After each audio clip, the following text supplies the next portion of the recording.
사순절 세 번째 주일에 주시는 하나님의 말씀은 구약성경 이사야 53장 1절에서 6절까지의 말씀입니다.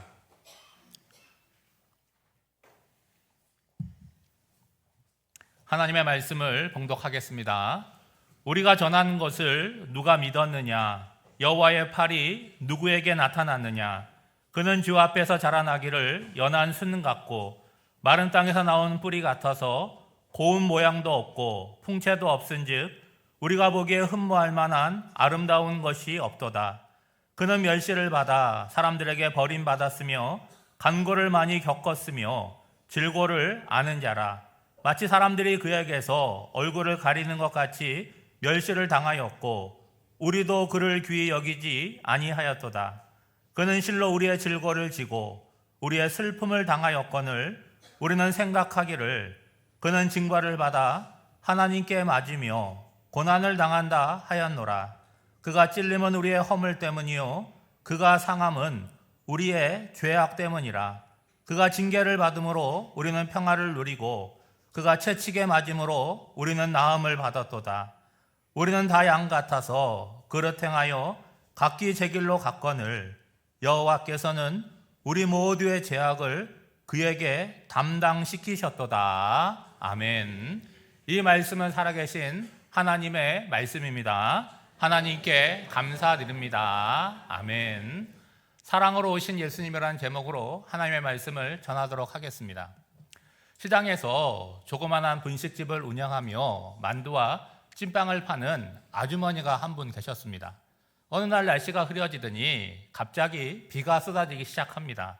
소나기라고 생각을 했는데 두어 시간 비가 내리는데도 비가 점점 굵어지고 끝일 기미가 보이지 않습니다. 그러면서 학교에 다니는, 고등학교에 다니는 딸이 생각이 난 거예요. 지금쯤이면 미술학원에 있을 텐데 우산을 안 가져갔으니까 이 비를 맞고 집에 올 것 같아서 걱정이 된 거예요. 그래서 잠시 가게 문을 닫고 우산을 챙겨가지고 딸이 있는 미술학원으로 달려갔습니다.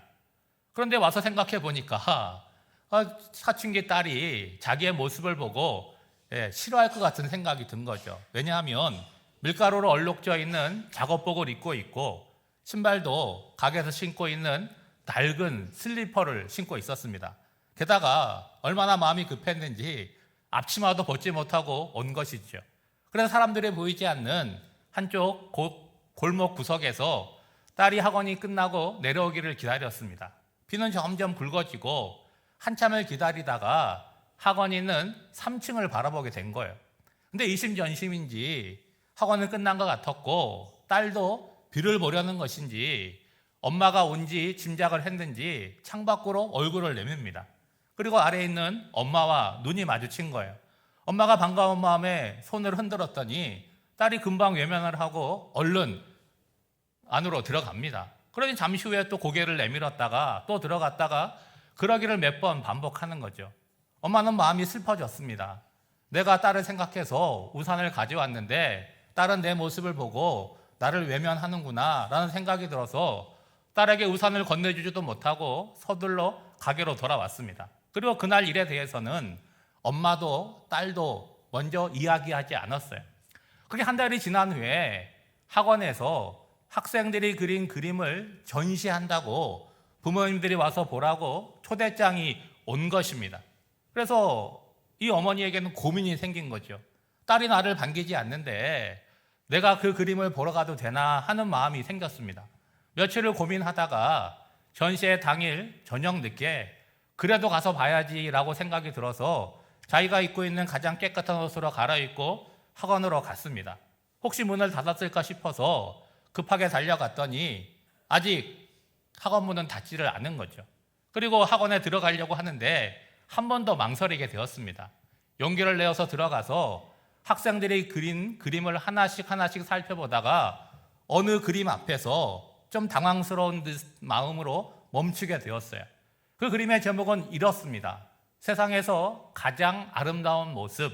그리고 그림을 그린 아이는 바로 자기 딸의 이름이었던 거죠. 그 그림 속에는요, 비가 내리는 그 한 달 전의 날이 기록되어 있었습니다. 옷에 밀가루가 묻어있는 작업복을 입고 있고, 그리고 낡은 슬리퍼를 신고 있고, 앞치마를 두르고 우산을 쓰고 있는 자신의 모습이 그려져 있었던 것이죠. 그러니까 한 달 전에 딸이 자신을 외면한 것이 아니라 우산을 가져온 어머니의 모습을 화폭에 담고 있었던 것입니다. 그 그림을 보는데 마음에서 이렇게 눈물이 쏟아져 나오는 거죠. 그런데 어느샌가 딸이 와서 엄마의 손을 잡습니다. 그래서 모녀가 한참 동안 그 그림을 바라보게 된 거죠. 여러분, 우리가 인생을 살면서 은혜를 받고 사랑을 받습니다. 그 은혜와 사랑을 기억하고 감사하며 살아나간다라고 하는 것은 복된 것 아니겠습니까? 여러분, 이 어머니가 밀가루로 얼룩져 있는 옷을 입고 낡은 슬리퍼를 신고 수고하는 이유가 누구 때문입니까? 사랑하는 딸을 생각해서 수고하고 애쓰는 거죠. 근데 그것을 모르고 우리 어머니 부끄럽다, 창피하다, 나는 왜 이런 집에 태어났나, 다른 집에 태어났으면 내가 저 잘 됐을 텐데, 그런 생각을 한다면 어머니의 마음도 아프지만 그 딸 본인도 인생이 행복하지 못할 것입니다. 오늘 본문은 고난받는 종의 노래라고 불리우는 예수님에 관한 예언의 말씀입니다. 예수님께서 오시기 전 700년 전에 이사야 선지자가 성령의 감동으로 받아서 예언으로 기록한 내용입니다. 마치 예수님의 생애와 십자가의 고난을 현장에서 목격한 것처럼 아주 생생하게 기록하고 있습니다. 이사야는 하나님의 아들이신 예수님께서 세상에 오셔서 고난을 당하고 십자가에 달려 죽으신 이유와 목적에 대해서 사람들은 모를 것이다, 그렇게 말씀하고 있어요. 그리고 더 나아가서 오해할 것이다 라고 말하고 있습니다. 오늘 보면 1절을 보시면 질문 형식으로 시작을 하지 않습니까? 우리가 들은 것을 누가 믿었느냐? 주님의 능력이 누구에게 나타났느냐? 여러분, 메시아가 세상에 오면 사람들이 그 모습을 볼 것 아니겠습니까? 그리고 그분이 하시는 말씀을 사람들이 듣게 될 것입니다. 그렇지만 그가 세상에 오신 하나님의 아들이고 메시아라고 하는 것을 알고 믿는 사람은 없을 것이다 라고 예언을 하는 거죠. 실제로 복음서를 보면 예수님께서 세상에 오셨습니다. 그러니까 그 시대의 사람들은 예수님의 모습을 직접 보았겠죠. 예수님께서 선포하시는 천국 복음을 들었을 것입니다. 그렇지만 그분이 메시아라고 하는 것을 믿었던 사람의 수는 너무나 적었다는 것이죠. 그래서 예수님께서 그 시대의 사람들의 믿음을 보시면 어떠하셨어요? 감격하셨잖아요. 그리고 내가 이만한 믿음을 보지 못했다라고 그 사람을 칭찬해 주셨습니다. 왜 사람들은 자신들을 구원하기 위하여 세상에 오신 예수님을 영접하지도 않고 믿지도 않았을까요? 여러분, 유대인들에게는요, 우리는 하나님이 선택한 백성이라고 하는 선민의식을 갖고 있었습니다. 그리고 자신들의 조상이 믿음의 조상인 아브라함이라고 하는 것을 아주 자부심이라고 여겼죠. 또한 그들은 하나님으로부터 직접 율법을 받았다라고 생각을 해서 그 율법을 굉장히 중요하게 여겼습니다. 그렇지만 그 율법을 주신 목적, 그리고 하나님의 마음, 그것에 대해서는 아주 무지했다는 거죠. 그러니까 겉으로 보이는 것, 우리가 이런 계명을 받았다, 우리가 유대인이다, 그거에는 자부심을 갖고 있었지만 영적인 것에 대해서는, 하나님의 마음에 대해서는 너무나 무감각하고 무지했다는 거예요. 이사야 6장 9절 말씀에 보면 이렇게 예언을 합니다. 여호와께서 이르시되 가서 이 백성에게 이르기를 너희는 듣기는 들어도 깨닫지 못할 것이요 보기는 보아도 알지 못하리라. 여러분, 각 사람들에게는요, 무언가를 보고 무언가를 듣는 것을 가지고 판단하는 능력을 갖고 있습니다. 그것이 오랫동안 전해져 내려오는 하나의 전통일 수 있잖아요. 여러분, 그런 얘기 들어보신 적 있을 거예요. 우리는 한 번도 그렇게 해본 적이 없습니다. 우리는 그런 거를 해본 적이 없습니다. 우리는 그렇게 살지 않았습니다 라고 얘기하잖아요. 또한 경험이라고 얘기할 수 있겠죠. 그런 것이 너무나 견고하기 때문에 듣고는 있지만 사실은 안 들리는 거 아니겠습니까? 보고는 있지만 실제로는 보지 못하고 있다라고 하는 거죠. 여러분, 2절 말씀에 보시면 예수님의 모습이 메시아를 기다리는 사람들이 생각하는 그 모습과 너무나 달랐다는 거예요. 이렇게 기록하고 있지 않습니까? 그는 주님 앞에서 마치 연한 순과 같이 마른 땅에서 나온 싹과 같이 자라서 그에게는 고운 모양도 없고 훌륭한 풍채도 없으니 우리가 보기에 흠모할 만한 아름다운 모습이 없다. 여러분, 유대인들이 기다리던 그 메시아, 그 모습이 어떠할지를 그들은 상상하고 있었습니다. 어떤 모습이어야겠습니까? 우리가 생각할 때, 딱 볼 때, 야, 이분은 정말 하나님의 아들이시구나, 메시아구나, 그걸 한눈에 볼 수 있어야 되는 거죠.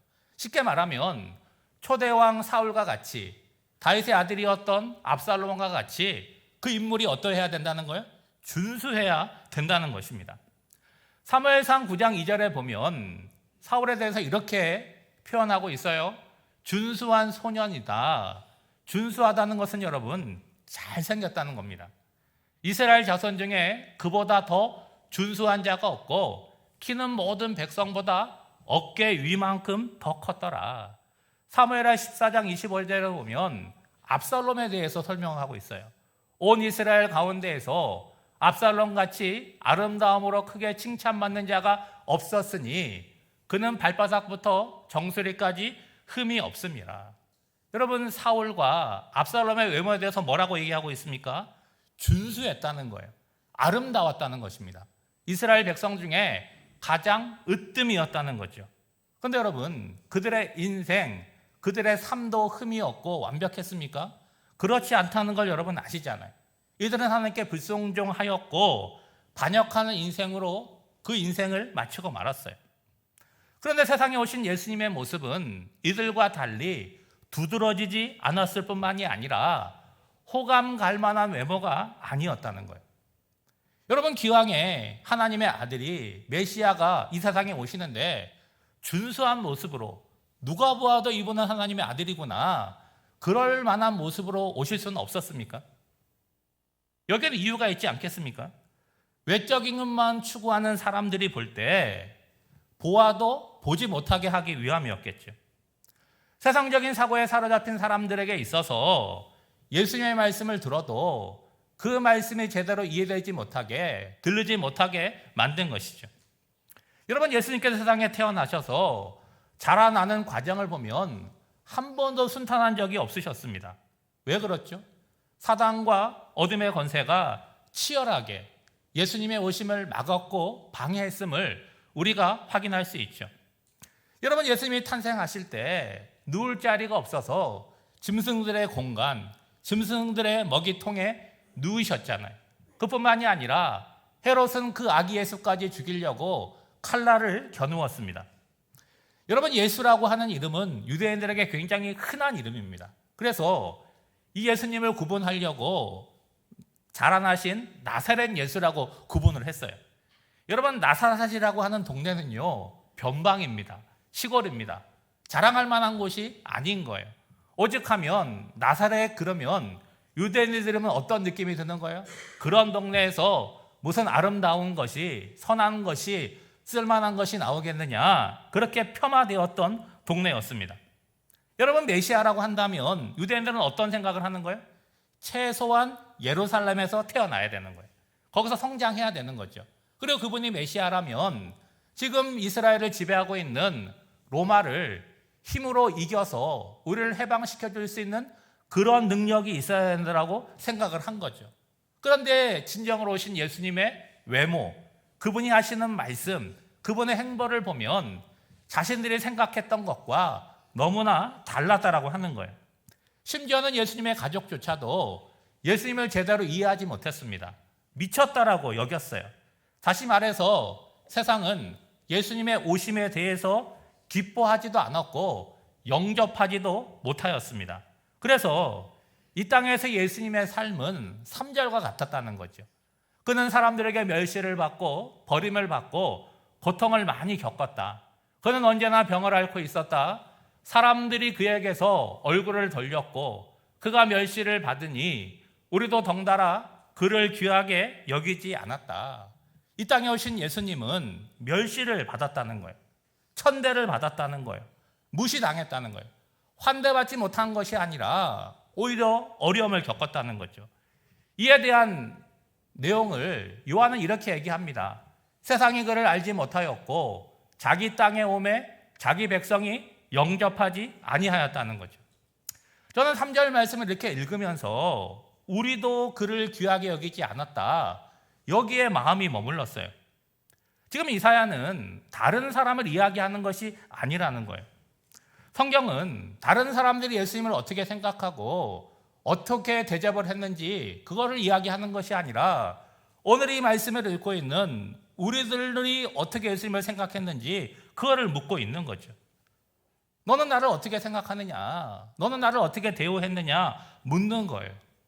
여러분, 귀하게 여기다라고 번역한 이 단어의 의미는요, 마음으로 생각하다, 심사숙고하다라고 하는 거잖아요. 여러분, 사순절의 절기가 주는 의미가 뭡니까? 예수님에 대해서 심사숙고하는 거예요. 깊이 생각하는 기간이라는 거예요. 누구와 관련해서요? 그 은혜와 사랑을 받고 있는 나와 관련해서 그렇게 생각을 하는 거죠. 그런데 이사야가 예언한 것처럼 모든 시대, 오늘 우리들을 포함해서 예수님을 알고는 있지만 그 십자가의 고난과 그분이 오신 목적을 우리는 이해하지 못하고 살아간다는 거죠. 예수님께서 세상에 오신 이유에 대해서 가장 확실하게 얘기해 주고 있는 본문이 요한복음 3장 16절 아닙니까? 하나님이 세상을 이처럼 사랑하사 독생자를 주셨으니 이는 그를 믿는 자마다 멸망하지 않고 영생을 얻게 하려 하심이라. 아멘이죠. 여러분, 이 말씀 모르는 사람이 있습니까? 아마 여기에 계신 분들 가운데 절반 이상은 눈을 감고도 이 말씀을 암송하실 거예요. 근데 문제는 뭐냐? 이 말씀이 우리의 심령 가운데 깊이 스며들어 있느냐 하는 것이죠. 하나님께서 우리에게 부어주신 그 사랑이 무엇인지를 알고 그로 인해서 오늘 우리가 누리고 있는 구원에 대해서 기뻐하고 감사하고 있느냐 하는 거죠. 그리고 오늘 그 사랑이 우리의 삶을 거룩하고 아름답고 새로운 방향으로 이끌어가고 있느냐, 그걸 묻고 있는 것입니다. 스텐버그의 십자가라고 하는 유명한 그림이 있어요. 스텐버그가 그린 십자가 그림인데 이거는 그림도 유명하지만 이 그림을 그리게 된 일화가 훨씬 더 유명합니다. 스텐버그는요, 독일의 화가입니다. 성 베드로 성당에 위고 신부님이 십자가에 달리신 예수님에 대한 그림을 그려달라고 요청을 한 거예요. 예. 그래서 그림을 그리기 시작하다가 어느 시점에서 그림 그리는 것을 멈추었습니다.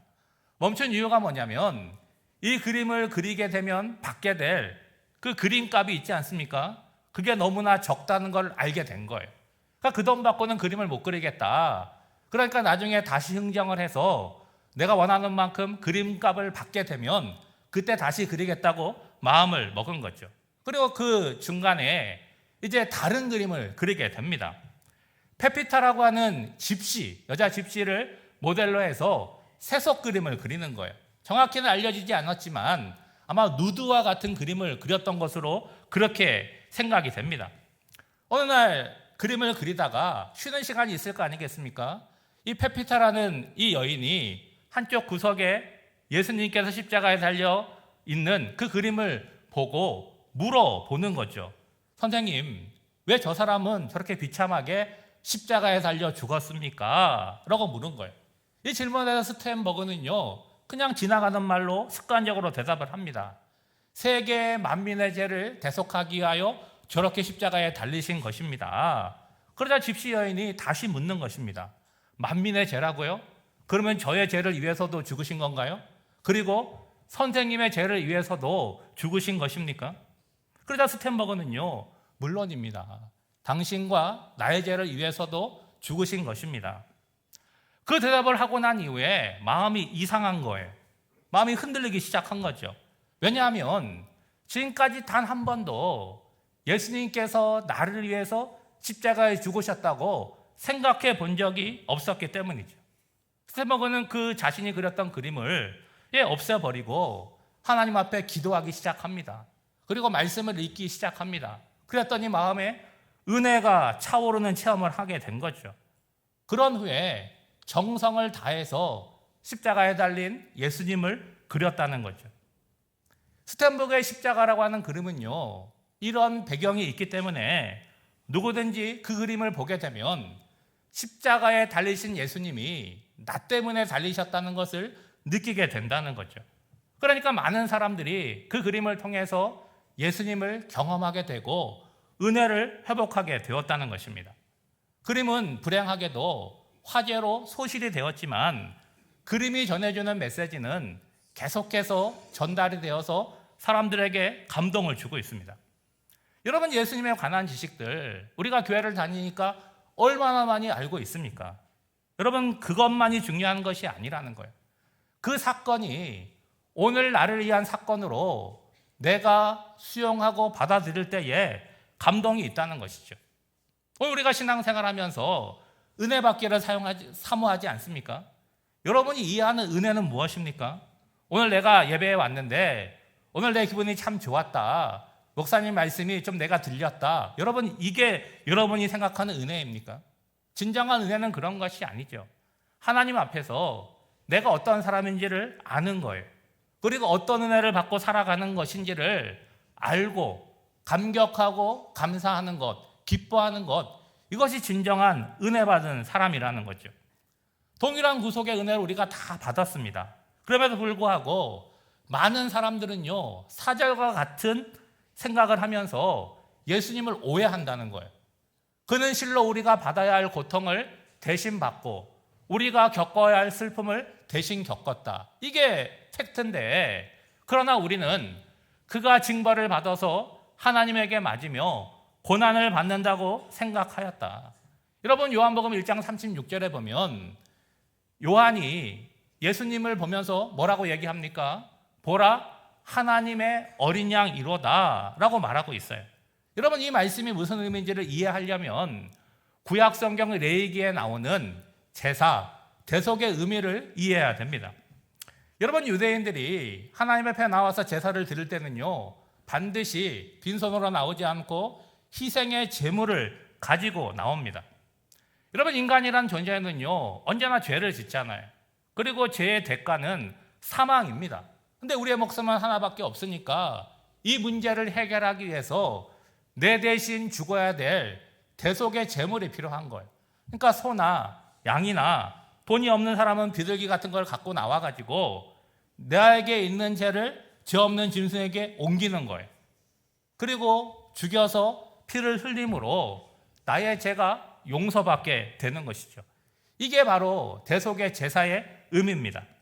근데 분명하게 기억해야 할 것은 짐승을 죽여서 드리는 이 제사는 불완전하다는 거예요. 물론 죄를 뉘우치고 내가 지은 죄를 해결하는 그런 장점이 있지만 언제나 불완전한 거죠. 불완전하다는 의미가 뭡니까? 일회용이라고 하는 거예요. 어제 지은 죄를 오늘 대속의 제물을 드림으로 용서받지만 또 죄를 지면 또 제물을 드려야 되는 거예요. 그런데 하나님의 어린 양이신 예수님께서 십자가에 달려 죽으심으로 이루신 이 대속의 제사는 완전하다는 거죠. 그래서 예수님이 오신 이후로 더 이상 짐승을 잡아서 죽여서 피를 흘리는 제사는 드릴 필요가 없어지게 된 것입니다. 이 대속의 의미를 생각하면서 여러분 6절 말씀을 보시기 바랍니다. 우리는 다 양 같아서 그릇 행하여 각기 제 길로 갔거늘 여호와께서는 우리 모두의 죄악을 그에게 담당시키셨도다. 여러분, 뭐라고 말하고 있습니까? 우리는 다 양과 같다는 거예요. 우리가 생각하기에는 저 사람보다 내가 조금 나은 것 같지만 우리 모두는 다 양과 같다는 것이죠. 예외가 없다는 거예요. 여러분, 우리나라 현실에서는 양을 볼 수가 없잖아요. 근데 여러분, 양하면 어떤 느낌이 듭니까? 온순한 동물, 그렇게 알고 있죠.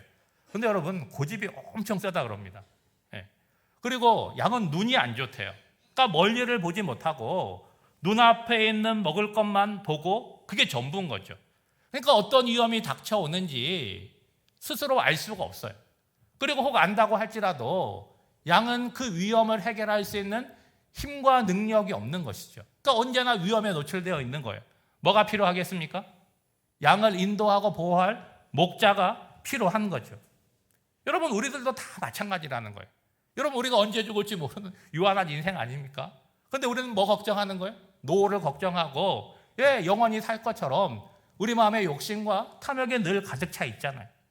그리고 누군가에 대해서 그냥 품어주고 용서해도 될 텐데 미워하고 갈등하고 나중에 한번 보자 하는 그런 앙심을 품고 살아갈 때가 많이 있습니다. 한마디로 말하면 내 좋은 대로 내 마음대로 살아가는 거죠. 여러분, 그 삶은 어떤 삶입니까? 죄를 짓는 삶이고 사명을 향하여 달려가는 삶이라고 얘기할 수 있겠죠. 여러분, 내가 내 삶을 이렇게 보면서 내가 누군가보다는 잘 살고 있지, 내 삶은 아무런 문제가 없지, 그렇게만 생각한다면 여러분, 소망이 없는 것입니다. 우리가 사도행전을 계속해서 보고 있는데 예수님을 만나고 인생이 완전히 180도 바뀐 사람, 그 사람이 누굽니까? 사도 바울이잖아요. 부활하신 예수님을 만나고 아시아 지역과 유럽 지역에 복음을 전하고 교회들을 많이 세웠어요. 그가 디모데전서 1장 15절에서 인생 말년에 이런 고백을 합니다. 미쁘다. 미쁘다라고 하는 건 여러분, 예쁘다라는 뜻이 아니에요. 믿을만 하다라는 의미를 갖고 있죠. 모든 사람이 받을 만한 이 말이요, 그리스도 예수께서 죄인을 구원하시려고 세상에 임하셨다 하였도다. 죄인 중에 내가 괴수니라. 여러분, 내가 얼마나 죄인이냐, 이거를 얼마나 깊게 깨닫느냐에 따라서 우리가 누리는 은혜와 감사의 깊이도 다르게 되는 것이죠. 여러분, 6절 말씀을 다시 한번 같이 한번 읽어보겠습니다. 시작. 우리는 다 양 같아서 그릇 행하여 각기 제 길로 갔거늘 여호와께서는 우리 모두의 죄악을 그에게 담당시키셨도다. 하나님께서 우리가 감당해야 되고 치루어야 될 죄를 예수님에게 담당시키셨다는 거예요. 여러분, 제가 하는 설명을 잘 보세요. 이게 저라고 생각해 보세요. 손바닥이. 그리고 이 성경책인데 이게 내가 지은 죄가 다 기록된 내용이라고 생각해 보세요. 여기에는 여러분, 내가 기억하는 죄도 있을 거고 내가 기억하지 못하는 죄는 훨씬 더 많을 거예요. 여러분, 제가 이 죄를 어떻게 해결하겠습니까? 그런데 하나님께서 어떻게 하셨다는 거예요? 예수님에게 이 죄를 옮기셨다는 거예요. 근데 죄가 어디에 갔어요? 예수님에게 옮겨졌잖아요. 예수님께서 이 죄의 값을 갚기 위해서 십자가에 달려서 죽으셨다는 거예요. 그래서 내 죄가 용서받았다. 이것이 십자가의 은혜이고 대속의 은혜가 된 것이죠. 그리고 그 내용을 우리에게 얘기해 주는 게 뭡니까? 그게 가스펠, 복음이라고 하는 거예요. 그러면 여러분 생각해 보세요. 나는 별로 죄가 없어, 이렇게 생각하는 사람하고 사도 바울과 같이 내 죄는 괴수와 같이 많은 죄가 있다라고 말하는 사람, 이 두 사람이 경험하는 하나님의 은혜, 감격, 이거는 여러분 하늘과 땅의 차이라고 얘기할 수 있겠죠. 사랑하는 성도 여러분, 우리가 사순절의 절기를 보내는데 매년마다 이때가 되면 예수님의 사랑을 얘기하고 십자가를 이야기하니까 그 지식은 우리에게 얼마나 많은지 모릅니다. 그렇지만 여러분, 그것이 내 마음으로 느껴지고 내 입술로 정말 하나님의 은혜가 감사합니다, 이 고백을 하는 자리까지 나가느냐, 이것이 여러분 우리의 숙제 아니겠습니까? 오늘 5절 말씀에 보면 그가 찔림은 우리의 허물 때문이요 그가 상함은 우리의 죄악 때문이라. 그가 징계를 받음으로 우리는 평화를 누리고 그가 채찍에 맞음으로 우리는 나음을 받았도다. 여러분, 죄는요 항상 대가가 필요하다는 거예요. 죄는 누가 지었습니까? 내가 지었잖아요. 그 죄의 값은 뭐예요? 죽음이고 사망인 거예요. 근데 하나님께서 우리를 사랑해서 내가 죽는 걸 원하지 않고 그 죄의 값을 예수 그리스도를 통해서 치르셨다는 거예요. 그러니까 예수님께서 내 대신 채찍에 맞으시고 내 대신 고난을 받으시고 내 대신 십자가 달려 죽으셨다는 거예요. 그러니까 예수님의 고난과 십자가 죽음으로 인해서 오늘 내가 죄사함을 입었고 그리고 하나님의 자녀로서 당당하게 살아갈 수 있다는 거예요. 그 은혜와 그 감격이 오늘 내 삶에 충만하고 나를 지배하게 될 때 내 삶이 어떻게 되는 것입니까? 거룩해지는 것이고 건강해지는 거예요. 여러분, 스탠버거와 같이 누가 물으면 얼마든지 대답할 수 있어요. 근데 나와 상관이 없다면 여러분, 나에게는 아무런 의미가 없는 것이죠. 사순절 셋째 주간을 보내시면서 나를 위하여 이 땅에 오신 예수님의 그 고난을 깊이 묵상하시면서 그 사랑과 은혜를 다시 회복하는 저와 여러분이 되시기를 주님의 이름으로 축복합니다. 기도하겠습니다. 말할 수 없는 사랑을 베푸시는 하나님, 도무지 사랑받을 부분이 없음에도 불구하고 사랑해 주시고 귀하게 여겨주신 은혜를 감사드립니다. 우리들이 그 사랑을 가볍게 생각하거나 당연한 것으로 여기지 않게 하시고 기쁨과 감격으로 수용하여 능력 있는 삶을 살아가게 하옵소서. 사순절 셋째 주간을 살아갈 때에 예수님의 사랑 덕분에 살아감을 잊지 않고 반듯하고 거룩한 삶을 향하여 나아가게 하시기를 예수님의 이름으로 기도하옵나이다. 아멘.